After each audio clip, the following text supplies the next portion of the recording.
Welcome to Tie-Dye House video series. In this video we're going to show you how to dye a folded upright base. I've already got the shirt folded here.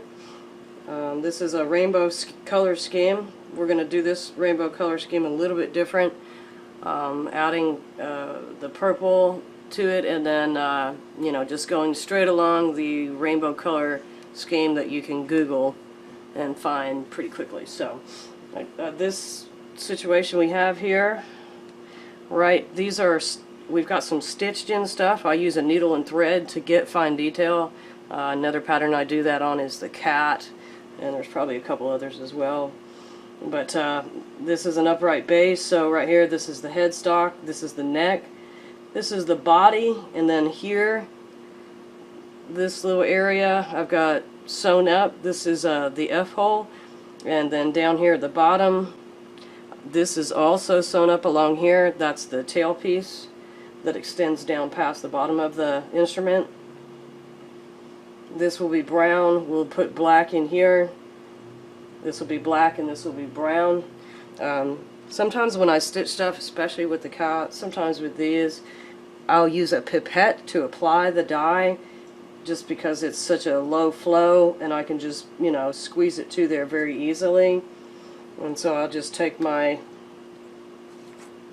dye bottle,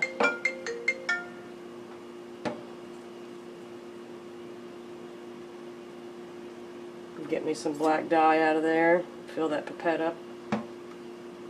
Just want to make sure there's not a bunch of air bubbles in the pipette, because it'll just kind of pop, like splash dye, if you will. I get right on it, touch the fabric, and dye right along where I've threaded that.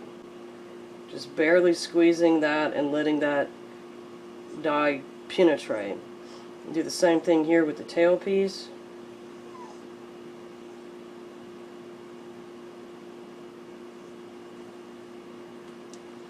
And I'll also go ahead and do the outline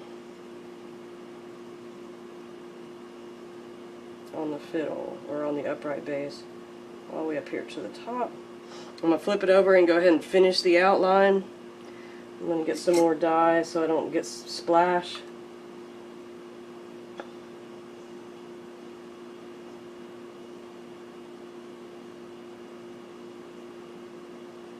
I'm also going to dye the other side of the tail piece and the F-hole right here. Okay.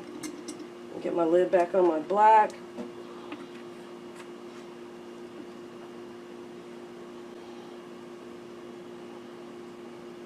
I'm going to dye the headstock. That should have been brown. We're just going to go ahead and do it all black since I started it that way. Flip it over and do the other side.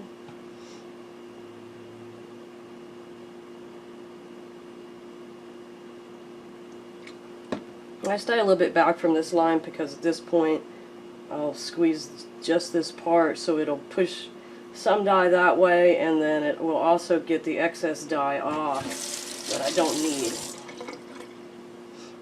And it also allows it to penetrate all the way through. We got the brown. We're going to use that for the body here. Just kind of tapping it around these little black areas. You don't want it to get too far in there and blend and then lose detail.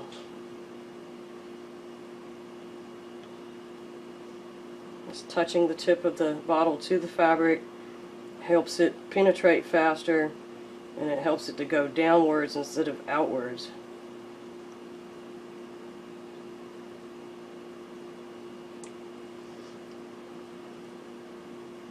Flip it over and do the other side. Again, just very carefully around those tied off areas. Staying back a little bit from the tie line, because we'll squeeze this part as well to deal with penetration and also migration and excess dye. Okay.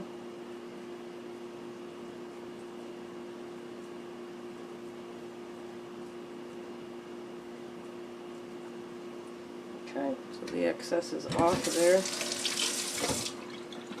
There it is, dyed. And the other side. We'll put this in a bin and dye the rest of the shirt. I got a little bit of black dye drops here, little sprinkles that you can see. That's, again, most likely from the pipette where I had some air in the straw, and this is what happens. So hopefully I'll have colors in that area that will be dark enough to cover that up. I will go ahead and dye that body. So the rainbow color scheme here is going to be red, orange, yellow, green, turquoise, blue, and then finally purple. I'm excited to see how this turns out. I had a lot of questions as to why I put the dyes on in the normal rainbow that I do, why I put it on in that order. So I thought I'd go ahead and do a rainbow color scheme in the normal rainbow color scheme that you can Google. So again, starting with the red. Just a careful line across. Next is orange. This is a single-sided pattern, so it doesn't take as much dye to penetrate through the shirt, so you don't have to go as near as heavy as you would as if this was a double-sided pattern. That was yellow, now we got green.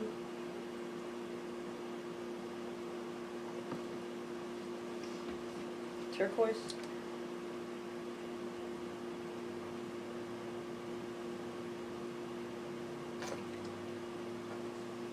Royal blue.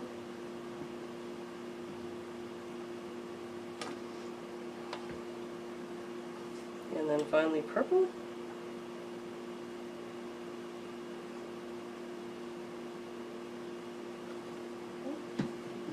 Starting back over with red.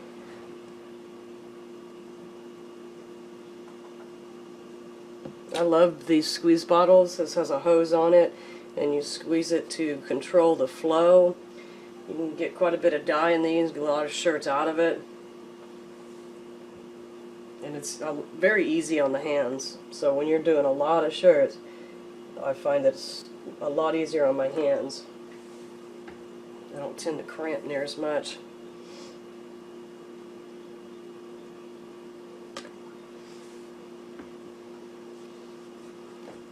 If you like this video, you want to see more, learn more how to do tie-dye, various processes with dye, go ahead and subscribe if you want.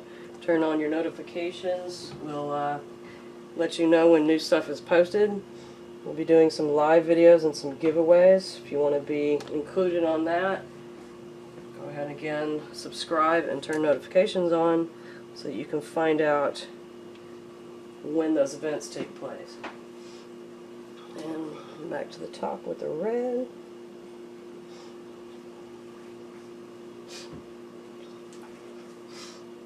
I'm going to leave that little part white, probably dye it when I get to the other side if the red hasn't migrated to the tip. We'll go ahead and flip this over. Dye the same colors in the same place on the other side. Once I flip it over, I can clearly see where my red and all my other colors are, so I'll just do all of my red, and I'll do the same thing with all of my other colors.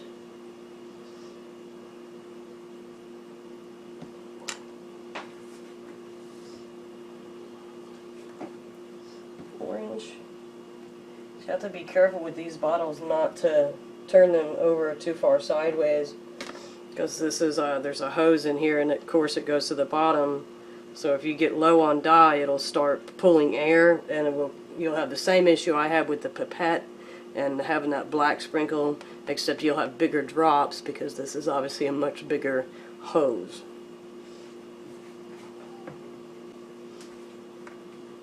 Yellow.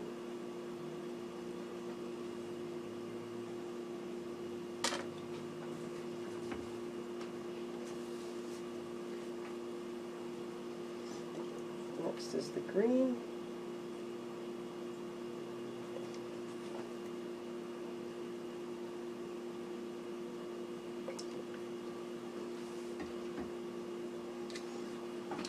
Turquoise.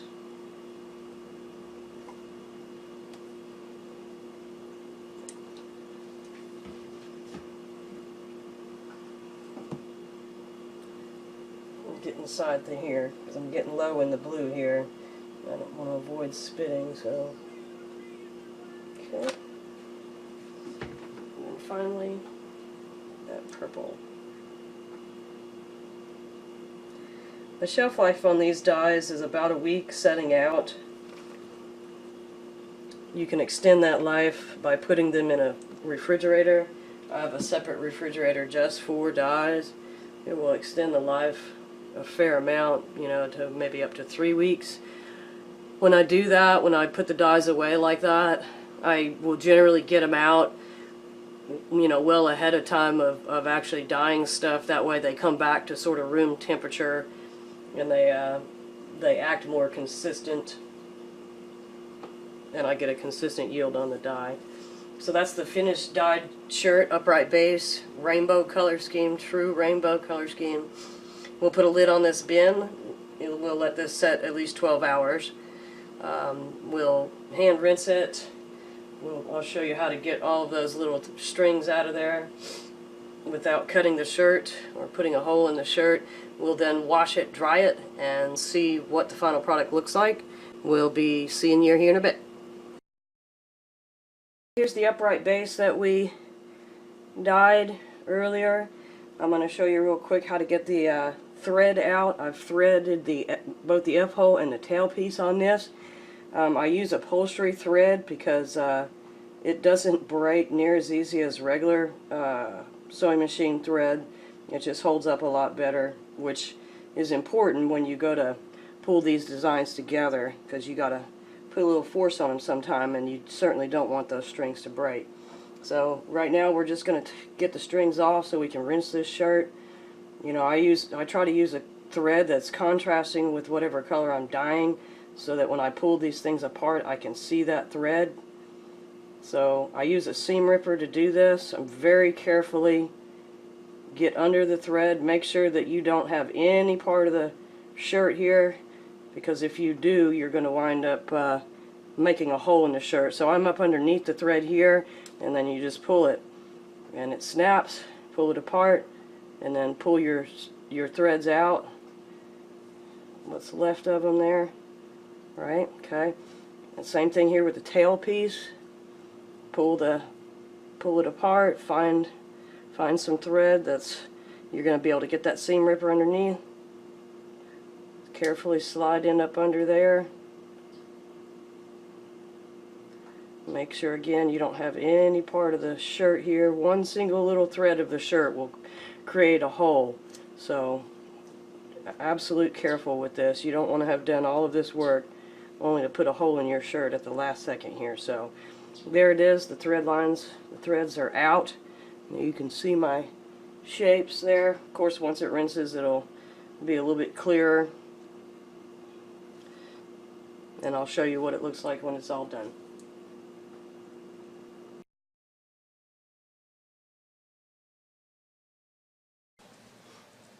Final product on that. There it is. Love the way this came out. Again, some of these details, including your F-holes here, and then the tail piece, are stitched in with upholstery thread. That gets me those fine details. This is a rainbow, like the classic rainbow. Somebody asked me why I do my rainbow colors and the other color scheme that I normally use. So I went ahead and dyed one in the normal rainbow color scheme so everybody could see what it looks like. So that's red, orange, yellow, green, turquoise, blue, and then a purple. So really happy with the way that turned out overall. Very nice shirt. And this is a one-sided pattern as well. Here's the back of the shirt. Looks pretty cool. You get some pretty cool effects on the back, inadvertently really. But yeah, there's that.